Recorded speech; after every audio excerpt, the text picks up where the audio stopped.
Welcome to the deep dive. This is where we take source material a listener shared and really get into it. Yeah, pull out the key stuff fast. Extract those essential insights. Exactly. So today our focus is an episode from Everyday English Talk.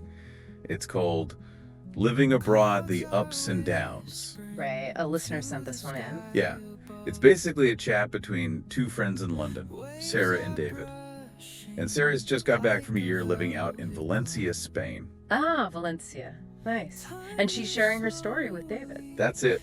So our mission, really, for this deep dive is to get past the postcard image, understand the real deal about living abroad. The ups and the downs, as the title says. The highs, the lows, everything. Yeah. Should give you some valuable perspective if you've maybe considered it or you're just curious. It definitely should.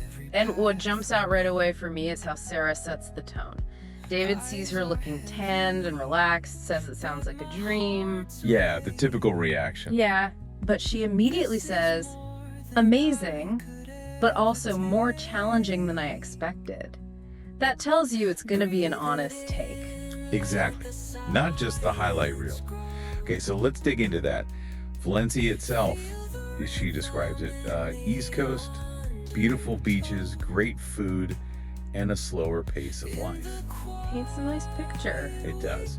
But she wasn't there on holiday. She was actually teaching English, secondary school level. Right, part of an exchange program, language assistant. Yeah. And that professional angle, I imagine that completely changes the experience from just being a tourist. Oh, absolutely. When you're working, integrating professionally, you're immersed much more deeply, aren't you? You're not just observing the culture, you're in it, part of the daily rhythm. Mm-hmm. And that mention of the slower pace of life is interesting too. It's probably not just about things taking longer, but maybe different cultural priorities around time itself. Right. Good point. Now, the teaching itself sounds like it wasn't always straightforward. Teenagers can be tricky, she says. I think we can all relate to that one. Universally tricky. Yeah. But she also said lots of the students were curious and friendly. And here's a great bit. They actually helped your Spanish improve. Ah, that's brilliant. A two-way street. Yeah, it wasn't just her teaching them. It was this reciprocal thing. What does that tell us about learning in that kind of environment? Well, it's fascinating, isn't it? The roles kind of reverse. Sarah, the teacher, becomes a learner. The students learning English become Spanish teachers. Right. That probably built a really strong connection, mutual respect. It shows that language learning, when you're immersed, isn't just passive absorption. It's give and take, often in unexpected ways. And sticking with language learning, she tells this really great story. Admits her Spanish was pretty basic when she arrived. Understandable. But being immersed, she just had to speak it every day, so she got much better. The best way to learn, really. Totally. And then the anecdote confusing, I'm embarrassed with, I'm pregnant. Oh, yes. Estoy avergonzado versus estoy embarazada. Yeah. A classic mistake. She said the reaction was something else, and it became this running joke. Those kinds of moments, those blunders, why are they so effective for learning, do you think? Well, those moments, maybe a bit awkward at the time, are just incredibly powerful. For one, they create a really strong memory. The feeling, the reaction, it burns the correct phrase into your brain. Makes sense. And secondly, the humor involved. It breaks down barriers. If you can laugh at yourself and others laugh with you, it just makes everything more relaxed. It shows you're willing to be vulnerable, which is honestly key to fitting in. Yeah, good point. Okay, so beyond work and language, she really seemed to throw herself into Spanish life. Traveled around Barcelona, Madrid, Seville. Seeing the sights. But also, and I think this is important, she joined a flamenco dance class. Flamenco, wow. Yeah. She said it was so fun, but also difficult. Mentioned the fast footwork. But crucially, she made friends through the class. Ah, that's key. It wasn't just about ticking off cities. It was proper participation in the culture, building a social life, through doing something local. How vital is that kind of thing if you're living somewhere long term? It's absolutely essential, I'd say, for your well-being, for actually integrating. Sightseeing gives you a taste, sure, but doing activities like that gives you a much deeper connection. Right. It's a natural way to meet people with shared interests, fight off that potential loneliness, and really build a sense of belonging. You just don't get that from looking at old buildings. Yeah, definitely. Now, let's touch on the emotional side, because it's not all sunshine and dancing, is it? Sarah mentioned homesickness, especially around Christmas time. That's a big one for many expats. Holidays can be tough when you're far away. Totally. And her ways of coping, video calls, sending gifts back home, they seem pretty standard, but what does that tell us about managing that distance? It really highlights how universal homesickness is, especially during those really significant times. But her actions show the importance of sort of actively maintaining those home connections. Right, not just letting it fester. Exactly. It's a balancing act, staying connected to home while still being present where you are. The fact she made the effort suggests that tackling those feelings head on is the way to go. She also specifically said the first month was the hardest. That initial landing period can be really lonely, I imagine. Oh, definitely. Everything is new, unfamiliar. It takes time to adjust. But she said it got better once she met people and got into a routine. How important is that, building a routine and finding your people to get over that initial hump? It's fundamental.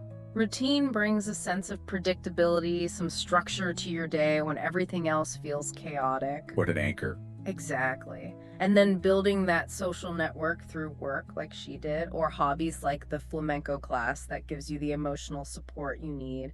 Structure and connection. They're the building blocks, really. Okay, shifting gears a bit to cultural differences. Sarah noticed things like the later dinner times 9 p.m. and kids still playing outside at 10 p.m. Yeah, that's quite a shift from, say, London timings. Definitely. And she also observed people being very social, very open to chatting with strangers. Again, maybe different from what she was used to. What sort of broader cultural values might be reflected there?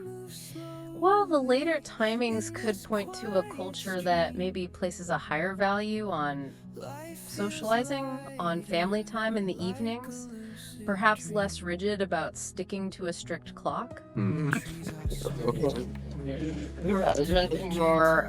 collectivist leaning, perhaps, Yeah. where community connections are more fluid and expressed easily in just everyday interactions, lower social barriers. And she kind of summed it up by saying life in Spain felt more relaxed, Yeah. that people took their time, contrasting it with London feeling fast and serious. Difference in pace. Yeah, it seemed like it really struck her. Is that a common thing people notice when moving between cultures like that? Oh, absolutely. How time is perceived and used is a really fundamental cultural difference. What's efficient in one place might feel rushed or even cold in another. And these perceptions usually tie back to deeper values about work, leisure, social life. Experiencing a different pace like Sarah did can make you really reflect on your own culture's norms. And then, the return journey. Reverse culture shock. She talked about landing back in London and suddenly feeling that fast pace and seriousness again. Yeah, it hits you when you get back sometimes. And missing specific things from Spain, the outdoor cafes and sunny weather. Those everyday sensory details. The things that become your new normal. But at the same time, she also said it felt nice to be home. It's that mix, isn't it? That complexity. What does that whole re-entry thing tell us about the impact of the experience? It really shows how deeply living abroad can change you. You don't just slot back into your old life unchanged, your perspective shifts. Yeah. Missing parts of Spain while appreciating being home, it shows she's developed like a broader worldview, maybe a clearer sense of what actually matters to her personally. And it definitely seems to have broadened her horizons overall. She's already thinking about doing it again, mentioned South America, maybe Japan. Wow, ambitious. Good for her. And David's reaction is interesting too. He felt inspired and started thinking about learning Italian abroad himself. Her story clearly had an effect. How powerful are these personal accounts? Incredibly powerful, because they make these big ideas like living abroad feel human and relatable. Sarah's honesty, her enthusiasm, it probably made the whole concept seem less scary, more achievable for David. Yeah, spark something. Exactly. It really shows why sharing these firsthand stories is so valuable. So her final piece of advice for anyone thinking about it, she said, be open-minded. Things will be different and sometimes uncomfortable. Crucial first point. But if you're friendly, curious, and patient, it can be one of the best experiences of your life. Simple advice, but it covers the key things, doesn't it? It absolutely nails the essential mindset. Open-mindedness stops you judging differences and helps you learn. Friendliness and curiosity. They open doors, help you connect, understand customs. And patience. Vital, because it takes time. There will be bumps in the road, frustrations, but embracing those qualities, open-mindedness, friendliness, curiosity, patience, turns challenges into growth.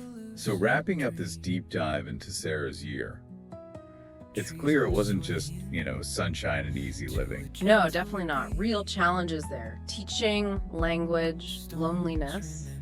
But because she seems to have approached it with that openness, that willingness to engage, it sounds like it was a really significant, ultimately positive experience. Absolutely. And her advice provides a really solid mental toolkit for anyone else considering it. Her journey shows us this complex mix, demanding you adapt and be resilient. It's about embracing the unknown, I suppose, learning from the discomfort, actively looking for connections. Well put. A lot of valuable lessons in her story for anyone thinking about stepping outside their comfort zone. So, thinking about Sarah's experiences, the cultural shifts, the emotional journey, what aspects of immersing yourself in a different culture do you think you might find most appealing, or maybe most challenging to adapt to? Definitely something to think about after this deep dive.